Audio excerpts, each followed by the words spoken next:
मिहिर अभी तक उन लोगों से अपनी नॉर्मल आवाज में बात कर रहा था, लेकिन जैसे ही उन लोगों ने कॉम्पनसेशन मनी के लिए चिल्लाना शुरू किया, उन सभी की आवाज इतनी ज्यादा तेज हो गई कि मिहिर को अब खुद की आवाज ही नहीं सुनाई दे रही थी। और धरा ने जल्दी से मिहिर को एक माइक पकड़ाते हुए कहा, ये लीजिए मिहिर सर, इस माइक से बोलिए, क्योंकि इन लोगों के चिल्लाने से आपकी आवाज उन तक पहुंचेगी नहीं। मिहिर ने धरा की बात मानकर तुरंत माइक अपने हाथ में लिया और उन सभी गांव वालों की तरफ देखकर तेज आवाज में कहा, आप सभी शांत हो जाइए, आप सभी शांत हो जाइए। वहां बैठे किसी भी इंसान ने मिहिर की बात नहीं सुनी, और जब मिहिर ने देखा कि वो सब उसकी बात नहीं सुन रहे हैं, इस बार मिहिर ने थोड़े गुस्से से तेज आवाज में चिल्लाते हुए कहा, मैंने कहा आप सभी लोग बिल्कुल चुप हो जाइए। मिहिर के इस बार थोड़ा चिल्लाने से वो सभी उसकी बात सुनने के लिए चुप हो गए। जैसे ही वो सब शांत हुए, मिहिर ने एक बार फिर बड़ी नरमी से कहा, आप सब मेरी बात ध्यान से सुनिए।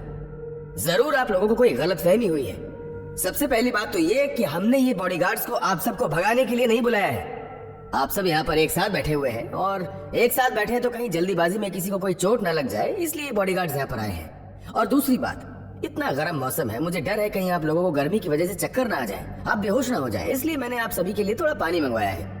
आप सब पहले थोड़ा पानी पीजिए, उसके बाद हम आराम से बात करते हैं। मिहिर के इतना बोलते ही वहां बैठे सभी गांव वालों ने उन सिक्योरिटी गार्ड्स की तरफ देखा, जो किसी भी तरह की कोई कार्रवाई नहीं कर रहे हैं।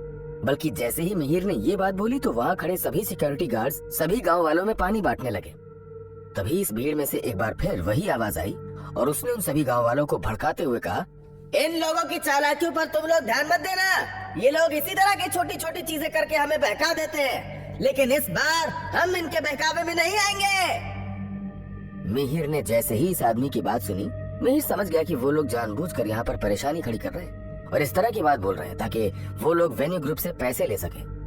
अमृता तुरंत निखिल के बगल में आई और बोली, मिहिर सर, मुझे तो ऐसा लग रहा है ये लोग बस जानबूझकर ये सारी प्रॉब्लम्स क्रिएट कर रहे हैं, क्योंकि उन्हें इसी बहाने वेन्यू ग्रुप की मीटिंग में बैठने का टाइम मिल जाएगा।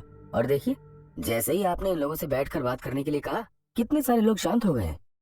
मिहिर अमृता की बात पर कुछ नहीं बोला, लेकिन निखिल ने अमृता को घूरते हुए कहा, नहीं अमृता, वो लोग शांत नहीं हुए हैं, वो लोग अभी भी अपनी जिद पर अड़े हुए हैं और वो यहाँ से इतनी आसानी से जाने वाले नहीं है। मिहिर ने वहां बैठे उन सभी लोगों की तरफ एक नजर डाली और अपना हाथ दिखाकर निखिल और अमृता को चुप रहने का इशारा किया। मिहिर के इशारा करते ही वो दोनों बिल्कुल चुप हो गए। मिहिर ने कहा, आप सबने देखा नहीं, ये सब लोग यहाँ पर अपने दिमाग से नहीं आए हैं, बल्कि किसी के भड़काने की वजह से आए हैं, क्योंकि कोई भी सामने आकर कुछ नहीं बोल रहा है। इसका मतलब समझते हैं आप लोग? निखिल, अमृता और धरा मिहिर की बात सुनकर कुछ सोचने लगे। शायद उन्हें मिहिर की बात समझ नहीं आई, और तभी काव्या ने कहा, हाँ मिहिर सर, मुझे लग रहा है ये लोग सामने आकर कोई भी बात नहीं करना चाहते, क्योंकि उन्हें पकड़े जाने का डर है। मिहिर ने उसकी तरफ देखकर हाँ में अपना सिर हिलाया और कहा, हाँ बिल्कुल सही कहा, ये लोग अगर सामने आकर अपनी बात बोलेंगे ना तो पकड़े जाएंगे, इसीलिए भीड़ में इस तरह बैठकर सारी बातें बोल रहे हैं। सबसे बड़ी बात यह है कि ये लोग यहाँ पर इसलिए आए हैं क्योंकि इन सभी के अंदर किसी ने जलन की भावना पैदा की है, और ये सब नहीं चाहते हैं कि हमारी कंपनी यहाँ पर रहकर इतना पैसा कमाए जिससे हम सब एक अच्छी लाइफ जी सके।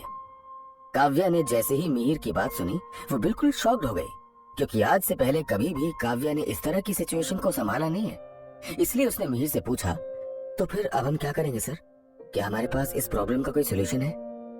काव्या, अमृता और धरा जितनी ही पैनिक हो रही हैं, वहीं निखिल और मिहिर बिल्कुल शांत खड़े हैं। तभी मिहिर ने काव्या की बात का जवाब देते हुए कहा, नहीं, इतनी जल्दी मत करो काव्या, चलो पहले हम सिचुएशन को ठीक से समझते हैं, और जब तक हम इन सभी गाँव वालों से थोड़ी बातचीत करेंगे, उसी बीच हमारे सभी सिक्योरिटी गार्ड्स उन लोगों की भीड़ में बैठे उस इंसान को पहचान लेंगे जो उन्हें भड़काने की कोशिश कर रहा है। काव्या मिहिर की बात सुनकर हाँ में सिर हिलाते हुए उन लोगों की तरफ देखने लगती है। निखिल ने धीमी आवाज में काव्या से कहा, मिहिर सर का ऐसी सिचुएशन में भी दिमाग कितनी अच्छी तरह काम करता है ना। अब देखो, जब तक हम इन लोगों से बातें करेंगे, मिस्टर देवेश इन सब के पीछे के मास्टरमाइंड को पकड़ लेंगे। काव्या निखिल की बात सुनकर मुस्कुराई और हाँ में सिर हिलाते हुए बोली, बिल्कुल सही कह रहे हैं आप निखिल सर, आप एक मिनट रुकिए, मैं मिस्टर देवेश को मैसेज करके आती हूँ। निखिल ने काव्या की बात सुनकर हाँ में सिर हिलाया और काव्या वहाँ साइड में जाकर सिक्योरिटी गार्ड देवेश को मैसेज करने लगती है। मिहिर अभी भी वहाँ पर भीड़ में बैठे सभी लोगों की तरफ देख रहा है और वो सभी लोग अभी भी चिल्लाते हुए नजर आ रहे हैं। मिहिर ने उन सभी को शांत कराने के लिए अपना माइक अपने हाथ में लेते हुए कहा, गाँव वालों, आप सब से मेरा निवेदन है कि प्लीज आप सब इस तरह हंगामा ना करें, क्योंकि आपके इस तरह चिल्लाने से प्रॉब्लम का कोई सोल्यूशन नहीं होगा। जब तक हमें ये नहीं पता चलेगा कि आप क्या चाहते हैं, वेन्यू ग्रुप को आपको किस लिए पैसे देने हैं, या फिर मुझे आपको पर्सनली पैसे देने हैं, या फिर किस चीज का पैसा मांगने आप यहाँ पर आए हैं, और आप लोगों को कितना पैसा चाहिए। देखिए, इन सभी बातों के लिए हमें आराम से बैठकर बात करनी पड़ेगी। इसलिए मैं आप लोगों से रिक्वेस्ट करना चाहता हूँ कि आप सभी बात को और ना बढ़ाइए और शांति से बैठकर मुझसे बात करिए। मिहिर की ये बात सुनते ही वहाँ बैठे सभी लोग बिल्कुल हैरान हो गए। जैसे ही मिहिर की बात खत्म हुई, वहाँ बैठे एक बूढ़े आदमी ने डरते हुए बड़ी तेज आवाज में कहा, 2 दिन पहले हमने एक न्यूज चैनल के इंटरव्यू में देखा, उसमें हमें पता चला कि वेन्यू ग्रुप ने एक हफ्ते में 100 करोड़ से ज्यादा कमाए हैं और आपकी कंपनी हमारे पूरे क्षेत्र पर कब्जा कर रही है। यहाँ पर हमारे पूर्वज रहते हैं और हमारी कई पीढ़ियों ने अपना जीवन यहाँ बिताया है, और अब अगर आपकी कंपनी यहाँ पर है तो क्या आपको ऐसा नहीं लगता कि हमें कुछ पैसे मिलने चाहिए। जैसे ही उस बूढ़े आदमी ने ये बात बोली, वेन्यू ग्रुप के सभी लोग बिल्कुल दंग रह गए। ये किस तरह का रीजन दिया उस बूढ़े आदमी ने? सिर्फ इसलिए कि हमारी कंपनी वहाँ पर रहकर इतना पैसा कमा रही है और उनके घर उस एरिया के आसपास है और उनके पूर्वज यहाँ पर रहते हैं, इस वजह से हमें उन्हें पैसा देना पड़ेगा। इस जबरदस्ती के रीजन को सुनकर वहाँ पर खड़े सभी लोग उस बूढ़े आदमी को गुस्से से देखने लगे। और एक तरह से देखा जाए तो इस बात पर उन सबका गुस्सा होना बिल्कुल सही है, क्योंकि ये रीजन बिल्कुल बेतुका है।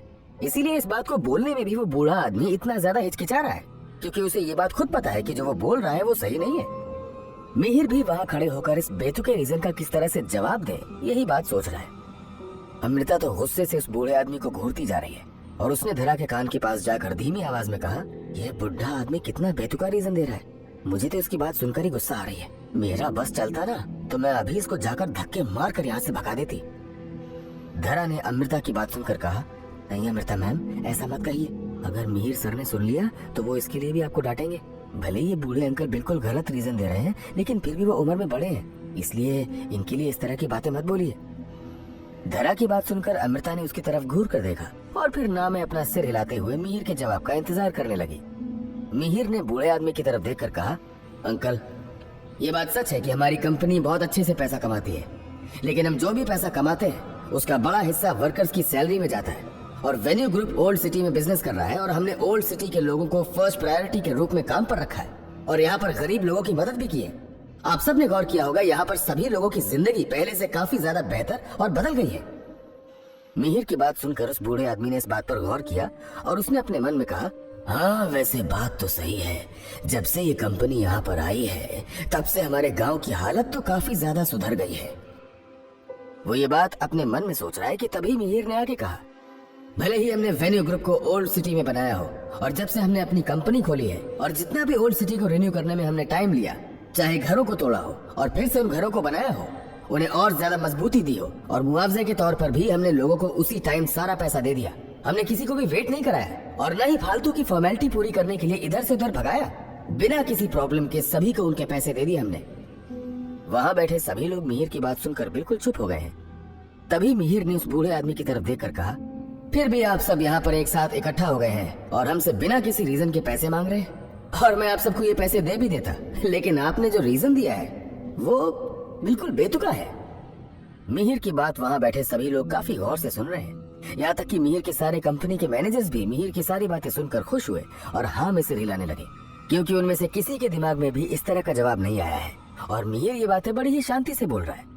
उन सभी गांव वालों के दिमाग में किसी ने ये बात डाल दी है कि वेन्यू ग्रुप में बहुत पैसा कमाया जा रहा है और अगर वो इस तरह से उनके रास्ते को ब्लॉक करेंगे और उनके डिलीवरी ट्रक को बाहर नहीं निकलने देंगे तो उन्हें कई लाखों रुपए मिल सकते हैं, क्योंकि मिहिर इतनी बड़ी कंपनी चला रहा है और उसे हर तरफ से प्रॉफिट होता है।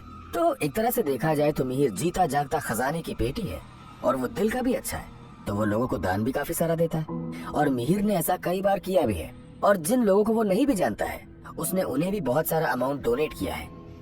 उस बूढ़े आदमी ने मिहिर की बात सुनी और कुछ देर तक सारी बातें सोची और फिर बिल्कुल उसी तरह से चिढ़ते हुए कहा, अब मुझे तो इस बात की बिल्कुल परवाह नहीं है, मैंने जो सुना है मैं तो उस पर ये बात बोल रहा हूँ। तुम लोगों ने जब इतने करोड़ कमाए हैं और ना जाने कितने करोड़ रुपए चैरिटी में दान दिए हैं, तो अब तुम्हें हमें भी ये पैसे देने पड़ेंगे। क्या करेगा अब मिहिर, कैसे निकलेगा इस सिचुएशन से? उन गांव वालों को कैसे वहां से हटाएगा मिहिर? क्या मिहिर उन्हें पैसे देगा या कोई सख्त कार्रवाई करेगा? जानने के लिए सुनते रहिए रईस ज़्यादा सिर्फ और सिर्फ पॉकेट एफएम पर।